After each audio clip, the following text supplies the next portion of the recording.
Good morning to all my dear students of class 5. Today I am here to teach you the subject social study. So let's continue the chapter. Last video में हमने chapter number 4 read किया था जिसका नाम था climatical region. Okay, climate of equatorial region. इस chapter में हमने फ्लोरा एंड फोना के बारे में पढ़ा था और वहाँ के क्लाइमेट जोन के बारे में पढ़ा था. तो इस चैप्टर में चैप्टर नंबर 5 में हम देखेंगे the temperate zones of the world. Okay, पूरे ओवरऑल वर्ल्ड में टेम्परेट जोन्स कैसा है. Okay, so let's continue the chapter. इस चैप्टर में हम देखेंगे ज्योग्राफिकल लोकेशन और क्लाइमेट देखेंगे वहाँ का टेम्परेट जोन का, और उसके साथ ही फ्लोरा एंड फोना मीन्स वनस्पतियों के बारे में और एनिमल्स के बारे में वहाँ के, एंड द पीपल्स मीन्स वहाँ के रहन सहन और लोगों के रहने के तौर तरीकों के बारे में. Okay, so let's continue the chapter. The temperate latitudes of the globe lies between the tropics and the polar circles. तो ये जो टेम्परेट लैटिट्यूड्स है, लैटिट्यूड्स वाला चैप्टर हमने प्रीवियस वीडियो में स्टार्टिंग के पढ़ा है. तो ये नीचे आप देख रहे हैं डायग्राम, जो इक्वेटर जाता है मिडिल ऑफ द अर्थ, ये जो ऊपर का 66.5 एरिया है वो जो है कि आर्कटिक सर्कल है, और 23.5 ट्रॉपिक ऑफ कैंसर है, और जो इक्वेटर के पास जाता है. तो मैं आपको डायग्राम के हेल्प से आगे एक्सप्लेन करूंगी. तो let's continue the reading. The changes in these regions between summer and winter are not extreme, not burning, not hot, not freezing cold. तो यहाँ का जो मौसम है वो ना तो ज़्यादा ठंडा रहता है, ना तो ज़्यादा गर्म रहता है, और ना ही एक्सट्रीम रहता है. The temperate regions have 4 seasons. तो जो टेम्परेट जोन है यहाँ पे 4 सीजन्स चलते हैं. कौन कौन से सीजन चलते हैं वो देखेंगे. Summer, autumn, winter and spring. Temperate means moderate. Temperate का मतलब ही होता है मॉडरेट. ज्योग्राफिकल लोकेशन देखेंगे यहाँ का कैसा है. The temperate zone spread. तो जो टेम्परेट जोन है वो किस तरह से फैला है across most of the continents in the world. पूरे ओवरऑल वर्ल्ड में किस तरह से फैला हुआ है. स्प्रेड मीन्स फैला हुआ है. It lies in the region which is neither too cold और नॉट टू हॉट. तो यहाँ का जो रीजन है वो ना तो एकदम से ठंडा है ना तो एकदम से गर्म है. This region is located away from the equator between the tropic of Cancer. तो ये जो रीजन है वो, ये जो हमारा बीच का लाइन है वो है हमारा इक्वेटर. ये जो एकदम बीचों बीच की लाइन जाती है इक्वेटर, आपने प्रीवियस वीडियो में पढ़ा है. Equator, latitudes, longitudes, Arctic Circle, tropic of Capricorn, Antarctic Circle, ये सब हमने प्रीवियस वीडियो में पढ़ा है. अगर जिसको भी समझ में नहीं आ रहा होगा आप प्रीवियस वीडियो पहले पढ़ेंगे, उसके बाद ही इस वीडियो को कंटिन्यू करेंगे. ओके, प्रीवियस वीडियो में जाके देखेंगे. Okay, so let's continue. Equator between the tropic of Cancer. तो ये जो इक्वेटर है, मिडिल लाइन जो जाती है वो है हमारा इक्वेटर. इक्वेटर से 23.5 ट्रॉपिक ऑफ कैंसर जिसे कहते हैं, and the Arctic circle. Arctic circle किसको कहते हैं. 66.5 इन द नॉर्थन हेमिस्फीयर. ये जो एरिया आएगा ये जो है 66.5 में जाता है आर्कटिक सर्कल. और फिर उसके बाद जो है कि tropic of Capricorn. 23.5 southern hemisphere, and the Antarctic Circle 66.5 southern. तो इक्वेटर जो है मिडिल का है, यहाँ से जो है 23.5 क्या है ट्रॉपिक ऑफ कैंसर, और उसके बाद 66.5 क्या है आर्कटिक सर्कल. तो सेम साउथर्न, ये नॉर्थर्न एरिया है हमारा, ये नीचे का जो है साउथर्न हेमिस्फीयर है. ओके, तो साउथर्न हेमिस्फीयर 23.5 जो है हमारा ट्रॉपिक ऑफ कैप्रिकॉर्न है, उसके बाद अंटार्कटिक सर्कल है.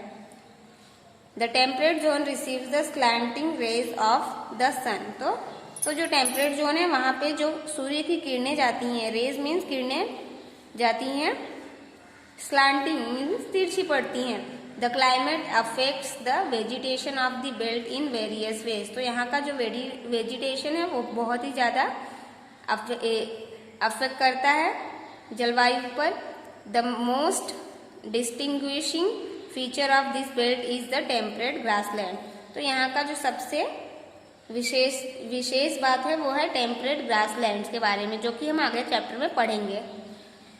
Temperate grasslands are found in the middle of the continents in the cool temperate. तो टेम्परेट ग्रासलैंड्स कहाँ मिलते हैं? Middle of the continents, continents के मिडिल में। इन द कूल टेम्परेट, जहाँ पे ठंडा है,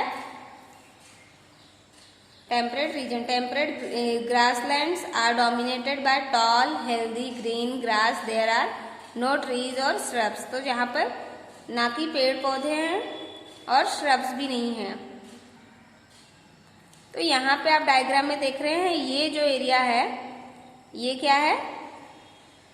ग्रासलैंड एरियाज हैं। ये जो ग्रीन ग्रीन दिख रहे हैं आपको डायग्राम में, ये सारे ग्रासलैंड एरिया है। ये नॉर्थन हेमिस्फीयर की तरफ का है और साउथर्न हेमिस्फीयर में जाएंगे तो ये एरिया जो है कि साउथर्न हेमिस्फीयर में ग्रासलैंड्स का है।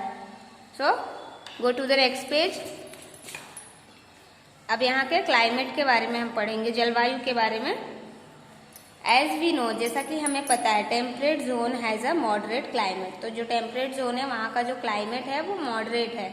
This zone experiences warm summer and cold winters. तो यहाँ का जो एरिया है, रीजन्स हैं, वो कैसा एक्सपीरियंस करता है? वार्म मीन्स ठंडा, समर मीन्स गर्म, कोल्ड मीन्स इन विंटर, तो ठंडी में जो है ठंडा। Temperate regions receive moderate to low rainfall depending upon the distance from the C.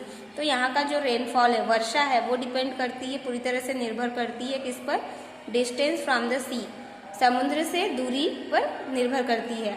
The grasslands of the northern and southern hemisphere experience different climate. तो यहाँ का जो ग्रासलैंड्स है, नॉर्थन का और साउथर्न हेमिस्फीयर का, बोथ आर डिफरेंट क्लाइमेट्स, और वो टोटली डिपेंड करते हैं क्लाइमेट पर, जलवायु पर। In the northern hemisphere the grasslands are found in the interior of the continents. तो जो नॉर्थन हेमिस्फीयर का है वो वहाँ का ग्रासलैंड्स कैसा पाया जाता है? Interior of the continents. These areas are very hot in summer and very cold in winter। तो यहाँ का जो एरिया है वो जो है कि समर में बहुत ज़्यादा ही गर्म हो जाता है और वेरी कोल्ड इन विंटर, और ठंड में जो है बहुत ही ज़्यादा ठंडा हो जाता है। The northern hemisphere experiences a continental type of climate. और जो नॉर्थन हेमिस्फीयर का एरिया है, रीजन्स हैं, वो कैसे? Continental type of climate. वहाँ का जो क्लाइमेट है कॉन्टिनेंटल है। In the southern hemisphere the grassland spread. तो साउथर्न हेमिस्फीयर में ग्रासलैंड कैसे फैले हुए हैं? Along the coast. Along the coast means, coast के बारे में मैंने आपको लास्ट वीडियो में बताया है, फिर भी मैं यहाँ पे आपको बता रही हूँ। कोस्ट, जो कोस्ट होते हैं वो एरियाज होते हैं जो एरिया सी को टच करते हैं। मैं आपको डायग्राम के थ्रू बताती हूँ जिससे आपको समझने में, अंडरस्टैंड होने में आसानी रहेगी। ये जो एरियाज हैं, जो एरियाज सी को टच करता है उसे कोस्टल एरियाज कहते हैं, ठीक है। तो यहाँ के जो एरियाज हैं वो सी के पास ही हैं, और यहाँ का जो ग्रासलैंड्स हैं वो सी से दूर हैं, ओके। सी से दूर हैं, इस वजह से जो है कि यहाँ पे क्या बोल रहा है? Along coast. तो जो एरिया सी को टच करते हैं, समुद्र को टच करते हैं, उस एरियाज को क्या कहते हैं? कोस्टल एरियाज या कोस्ट भी कह सकते हैं। Here the climate remains moderate. और यहाँ का जो क्लाइमेट है वो सेम रहता है, and pleasant through out the year, और जो है सालों साल एक जैसा ही रहता है। This means that it is neither very hot और नॉर वेरी कोल्ड। तो इसका ये मतलब है कि ना तो यहाँ ज़्यादा ठंडी रहती है, ना तो यहाँ ज़्यादा गर्मी रहती है। फॉर एग्जाम्पल मैं आपको बता दूँ, जस्ट लाइक मुंबई जो कि सी के नियर बाय है, वहाँ पे जो वेदर है, क्लाइमेट है वो एज यूजुअल सेम रहता है। ना तो ज़्यादा वहाँ पे ठंडी होती है, ना तो ज़्यादा वहाँ पे गर्मी होती है, okay. So let's continue. Flora and fauna. Flora means वनस्पतियों के बारे में देखेंगे, वनस्पतियों की जनजाति के बारे में।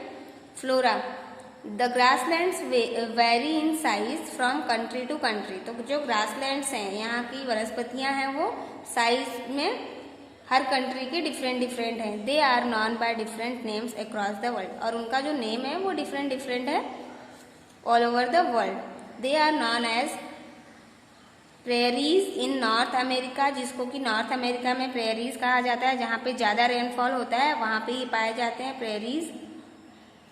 एंड पैम्पस एंड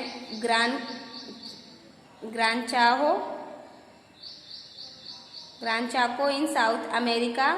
तो ये जो ग्रान चाको है इन साउथ अमेरिका में, ये साउथ अमेरिका में पाया जाता है। स्टेपेस इन रशिया, स्टेपेस कहाँ पाया जाता है? रशिया में, जहाँ की कम वर्षा होती है। वेल्ड्स इन साउथ अफ्रीका, साउथ अफ्रीका में क्या पाया जाता है? वेल्ड्स। डाउन्स इन ऑस्ट्रेलिया, और जो डाउन्स है ये कहाँ? ऑस्ट्रेलिया में पाया जाता है। The vegetation here consist of short grass. तो यहाँ का जो वेजिटेशन है, वनस्पतियाँ हैं, वो कैसी हैं? Grass, thorny bushes and shrubs. The grassland grow tall in prairies and short in steppes. तो जब ज़्यादा वर्षा जहाँ होती है वहाँ के जो ग्रासलैंड्स हैं वो लंबे हैं, टॉल मीन्स लंबे, एंड जहाँ पर स्टेप्स हैं वहाँ पर मतलब कम वर्षा होती है, जहाँ पे वहाँ पे शॉर्ट ग्रासलैंड्स पाए जाते हैं। वहाँ के जो ग्रासलैंड्स हैं वो ग्रो कम करते हैं। ओके, सो द डिफरेंट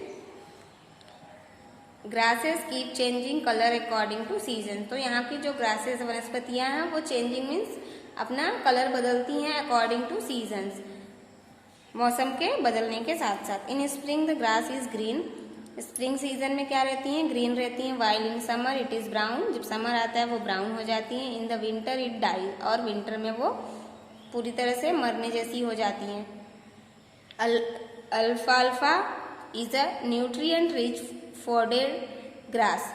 तो ये अल्फाल्फा इज सबसे जो कि रिच फोडेड ग्रास है यहाँ की। It grows commonly in the prairies and pampas. ये कब उगती हैं? जब बहुत अत्यधिक वर्षा होती है।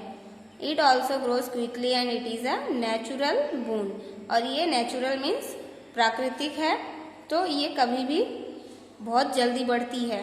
Because of this pastoral industries in this regions. तो वहाँ की जलवायु में ये जो है बहुत ही ज़्यादा पाई जाती है। नेक्स्ट देखेंगे फौना, प्राणियों की जनजाति के बारे में। Temperate grasslands are home to a diverse variety of animals. तो यहाँ का जो ग्रासलैंड है उसकी तो हमने वैरायटी देख ली। अब हम यहाँ के विविध प्रकार के एनिमल्स के बारे में, प्राणियों के बारे में देखेंगे। In temperate forest of the northern hemisphere, यहाँ पे कौन कौन से प्राणी पाए जाते हैं? Squirrels are wide spread and some of the, यहाँ पे स्क्वायरल्स बहुत ज़्यादा पाए जाते हैं।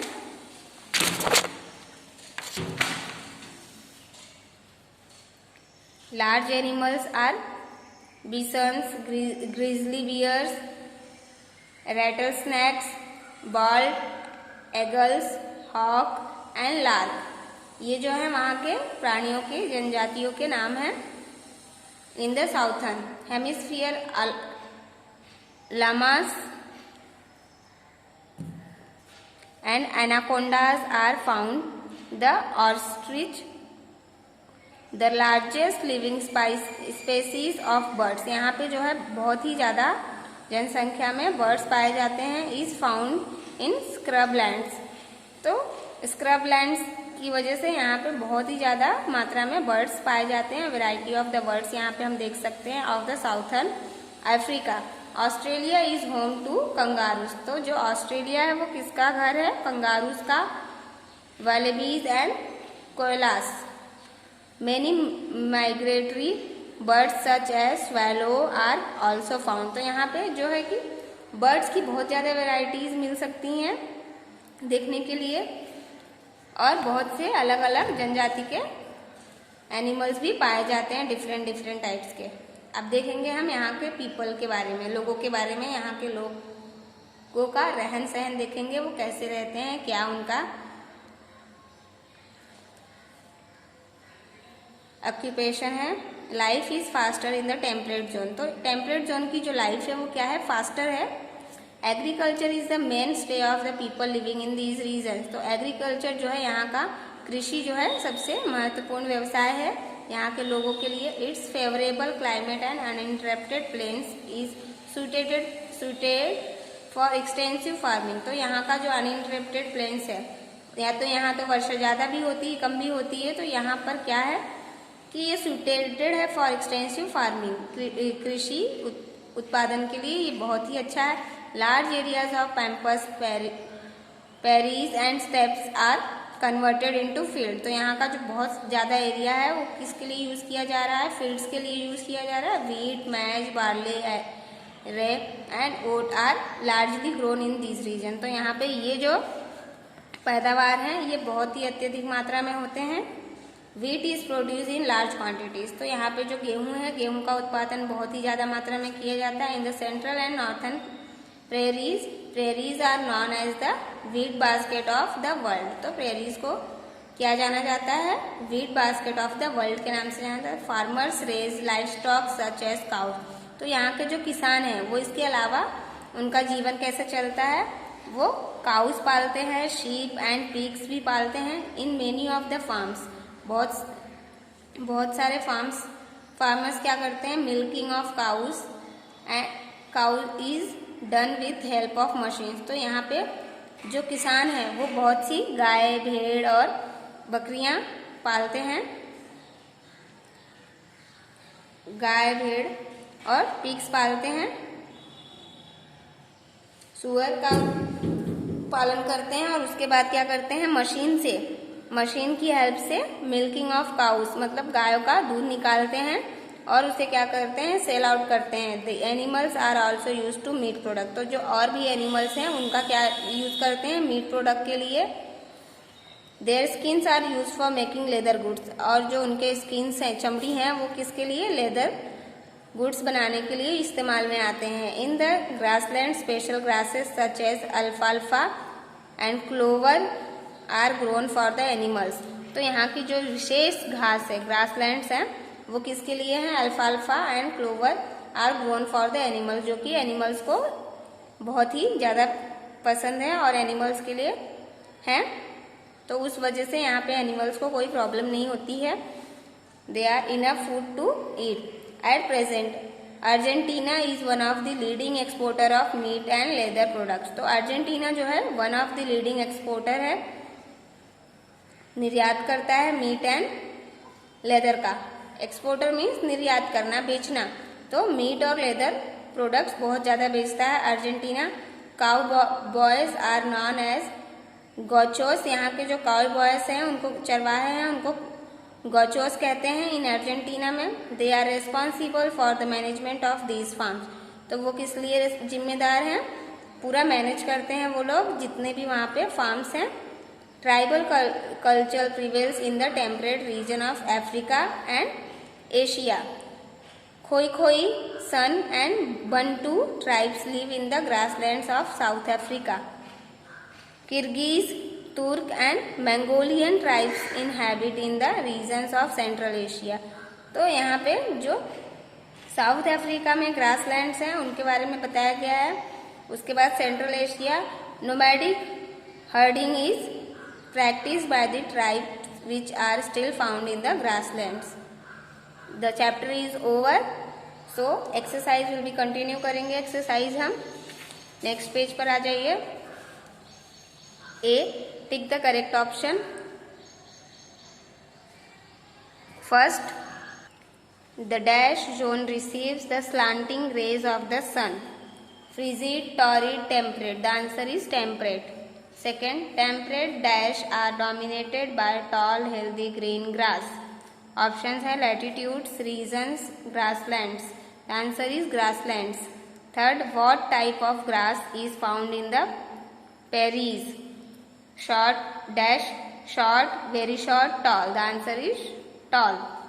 Fourth, Australia is home to dash wallabies and koalas. Bisons, ostrich, kangaroos. The answer is kangaroos.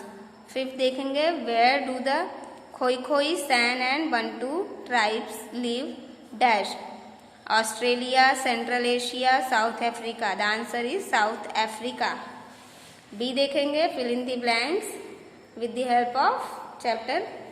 First, in the southern hemisphere, the grassland have dash climate. तो first का answer है moderate. Second, the northern hemisphere experiences a continental type of dash. तो second का answer है climate. Third, dash is a nutrient rich fodder grass. The answer is अल्फाल्फा. Fourth, dash herding is a practice by the tribes in the grasslands. Nomadic is the correct answer. Fifth, the dash in the grasslands consist of short grass, thorny bushes and shrubs. Vegetation is the correct answer. Sixth, dash are known as the wheat basket of the world. Prairies. C देखेंगे अब हम. Right T for true statement and F for false statement. First, the temperate regions have 3 seasons. False. Second, the temperate zone spreads across most of the continent in the world. True. Third, the northern hemisphere experiences a continental type of climate. True. Fourth, the grasslands grow short in prairies. False. Fifth, nomadic herding is practiced by the tribes which are still found in the grasslands. True statement है. Next page पर जाएंगे. So the exercise will be over. D and E short question answer and long question answers will be given as a homework. Thank you for the today's class. Have a great day, guys.